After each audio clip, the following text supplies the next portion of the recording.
a pas plus théâtral que la société anglaise du début du XXe siècle qui proscrivait toute sensualité.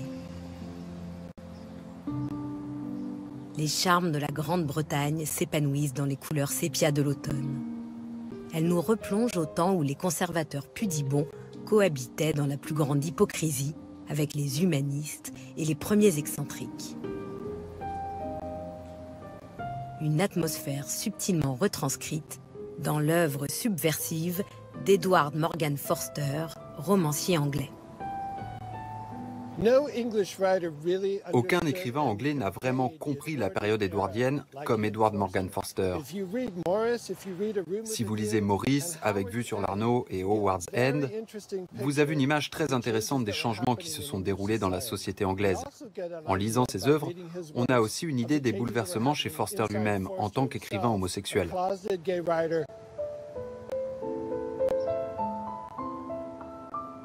Un combat d'autant plus fort qu'à cette époque, l'homosexualité est considérée comme un crime.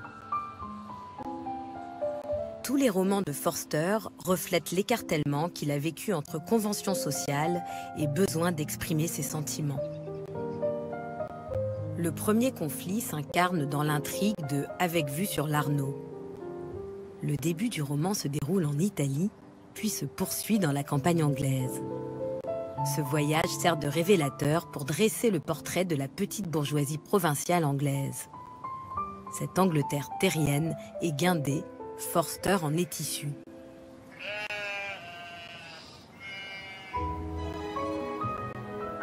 Il a vécu à 1 heure de Londres et parcouru les sentiers du comté du Surrey, qui compte parmi les plus beaux d'Angleterre. Au milieu des collines de Dorking, Cher et Ewhurst se trouvent les villages ruraux d'Abinger Hammer et de Holmbury St Mary.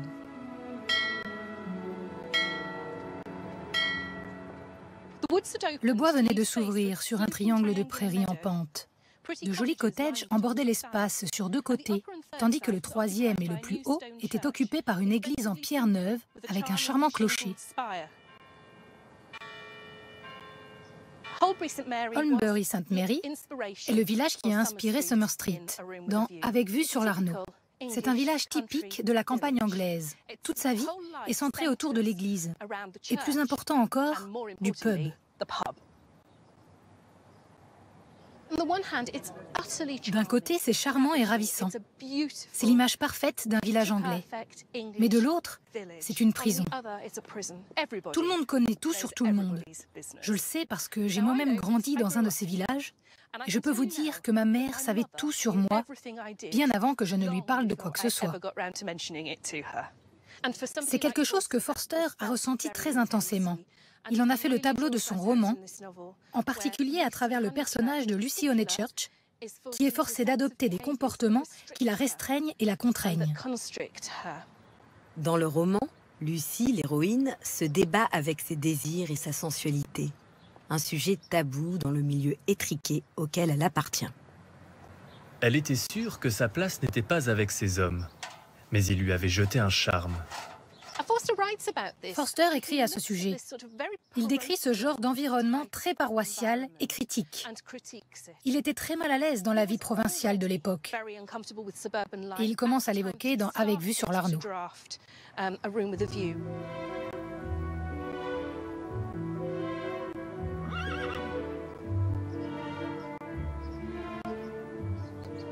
Je monte la colline maintenant et je m'éloigne du village où Forster vivait.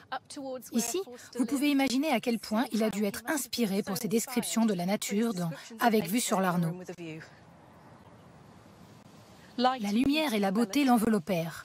De ses pieds, la plante plongeait dans le paysage et des ruisseaux, des torrents, des cataractes de violettes y coulaient, irriguant de bleu la colline, tourbillonnant au pied des arbres, se rassemblant en étangs dans les creux et couvrant toute l'herbe d'une écume azurée. En regardant cette campagne magnifique avec ses fabuleuses couleurs automnales, le jaune, l'or et le orange, vous pouvez réaliser à quel point la nature s'exprime dans son roman Avec vue sur l'Arno et la sensualité qui s'en dégage. C'est vraiment intéressant quand on pense à la propre vie de Forster en tant qu'homosexuel à l'époque édouardienne. où il devait garder sa sexualité secrète. La deuxième révolution intérieure de Forster se perçoit dans son roman Maurice. Il dépeint avec malice et délice un monde clos, celui des jeunes étudiants de Cambridge. À l'est de l'Angleterre, la ville de Cambridge est un monde en soi. Elle est traversée par la rivière Cam, qui longe les prestigieux King's et Trinity College, dans une zone appelée The Backs. En barque, c'est la meilleure façon de découvrir Cambridge, parce que la plupart de ces collèges sont cachés derrière des murs. Il y a quelque chose de typiquement anglais à être assis tranquillement et à se déplacer lentement sur la rivière en regardant cette architecture. Les étudiants qui viennent ici ont une opportunité incroyable.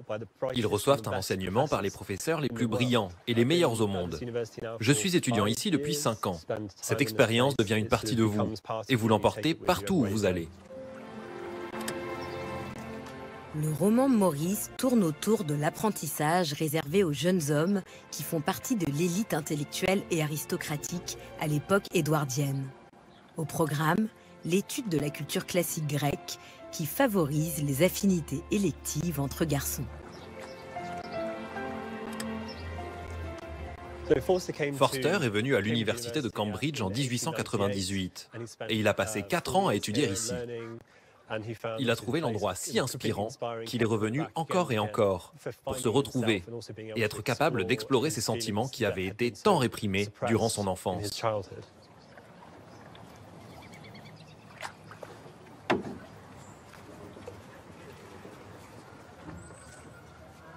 Ce que les gens ne savent pas à propos de Cambridge, c'est qu'il y a plusieurs collèges, et ces différents cercles forment un tout. Chaque collège a sa propre identité, un peu comme dans Harry Potter. Les étudiants portent des écharpes, et ça, c'est l'écharpe de mon collège. Au cœur de cette ville-université, le King's College, fondé par le roi Henri VI en 1441. La chapelle gothique de la cour carrée est l'un des décors fantasmatiques qu'utilise Forster dans Maurice comme dans d'autres ouvrages.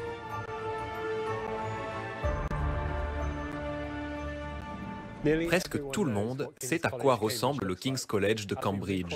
En traversant le pont et en remontant la pente douce de la pelouse, remarquez comment les bâtiments de Gibbs dominent, comment ils imposent leur beauté dans le décor. Forster est vraiment impressionné par ces bâtiments, d'une manière romantique, presque amoureuse. Il parle de ce lieu comme il pourrait parler de l'un de ses amants. À l'époque où Forster se trouvait ici, la Grande-Bretagne était encore une force coloniale très puissante dans le reste du monde. L'Angleterre demeurait donc un pays très conservateur. Forster pensait que cet endroit était peuplé d'une aristocratie courageuse, avec des gens sensibles, libéraux, qui étaient prêts à considérer le monde sous un angle différent de celui de la force. Quand il est arrivé à King's College, il l'a décrit comme une renaissance. Il est sorti de sa torpeur et s'est réveillé.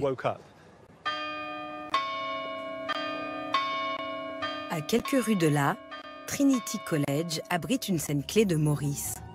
Forster y trouve de quoi élever son esprit et satisfaire ses inclinaisons. Les implacables surveillants veillent sur la grande cour, dont l'horloge à 2 tons domine Michael House et King's Hall, édifiés au XIVe siècle. C'est clos de tous les côtés et entouré de grandes portes. Et c'est une atmosphère monacale, cloîtrée. C'est très important pour Forster que cet endroit soit une société fermée.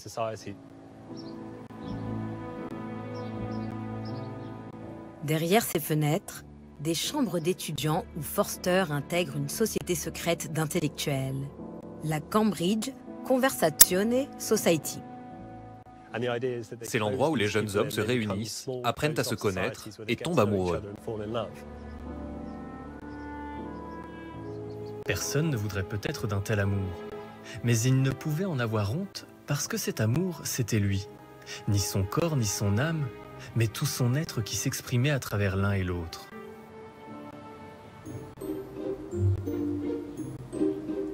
Le troisième grand roman de Forster, Howard's End, va plus loin. Il immerge le lecteur dans l'avant-garde artistique et le féminisme né dans le quartier bohème de Londres, Bloomsbury. Nous sommes à Bloomsbury, au centre de Londres. Ici, c'est Bedford Square. Il y a des parcs comme celui-ci dans tout Bloomsbury. Ça donne une idée de ce à quoi cela pouvait ressembler à l'époque édouardienne, avec la très belle architecture des maisons georgiennes et victoriennes que vous pouvez voir. Tout autour de nous, il y a la ville et le centre des affaires. Mais ici, à Bloomsbury, vous avez beaucoup de gens qui cherchent une autre façon de vivre.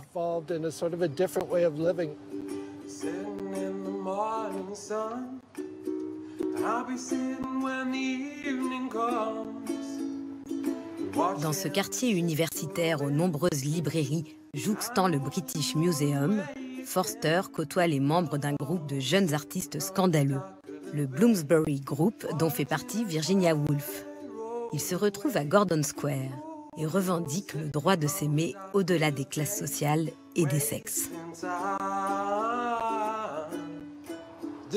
Et voici la maison où Forster rencontrait des personnes qui ont inspiré Howard's End. Elles l'ont influencé dans sa façon d'appréhender l'art, la littérature et les relations humaines. Les sœurs Schlegel dans Howard's End vivent à Bloomsbury et représentent l'esprit littéraire du quartier, les bohèmes et les féministes si vous voulez. En fait, le féminisme était très présent à Bloomsbury. Une des pionnières des suffragettes vivait juste à côté du square.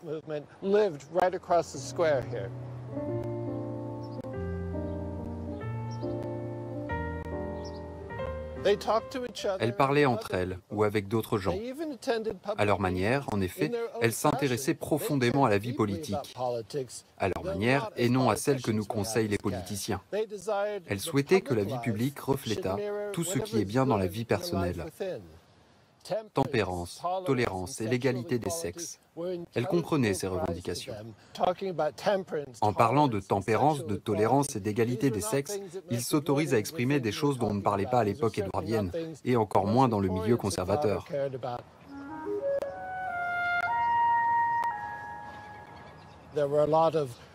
Il y avait beaucoup d'histoires d'amour dans le Bloomsbury Group, parce qu'ils étaient très libres. Ça pouvait être des hommes avec des hommes ou des femmes avec des femmes. Forster faisait partie de cette société, mais son homosexualité est restée très privée. L'un des procédés littéraires de Forster est de faire exprimer à ses personnages féminins des pensées qui étaient les siennes.